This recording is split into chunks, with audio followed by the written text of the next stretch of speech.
Arguments are the bane of my existence. I cannot stand them. I do not like them. They just don't like me. I don't know. We just don't get along. I think that there's just so many different types, and learning the different skills of each type. So, like necessary assumptions versus flaws. Flaws, I'm getting a lot better at and identifying the flaw, and I find those ones to be easier. The ones that are definitely more difficult for me are the necessary assumptions and the strengthen questions. Those ones, for some reason, just don't like me. Gotcha. So what would you say is your favorite type if you had to pick one?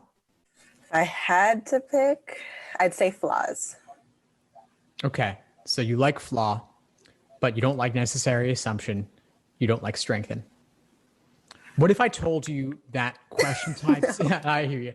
We have a little bit of a lag. Well, I hear you though.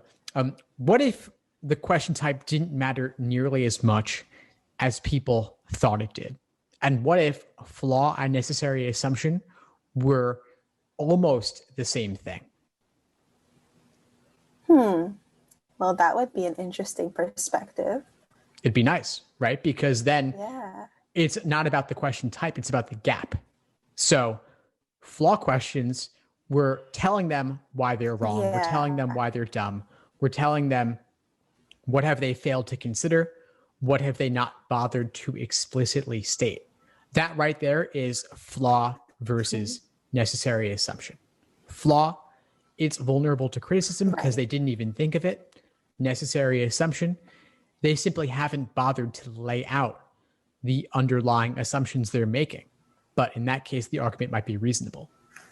I know you've just joined the course, but one thing I've been Right. doing in class, and you can catch up on the previous classes inside the course, I've been doing exactly this. I've been taking one question type and analyzing it from a variety of different perspectives. So let's say you don't like necessary assumption. That's fine. Let's take a necessary assumption argument and view it as if it were a flaw argument. That's all you've got to do. You can reframe it however you Okay. want. Thanks for tuning into the show. Please subscribe if you haven't done so already to be notified of new episodes as I release them. And feel free to reach out if you need anything at all as you move forward with your prep. I'm happy to help however I can. In the meantime, I'll wish you all the best and take care.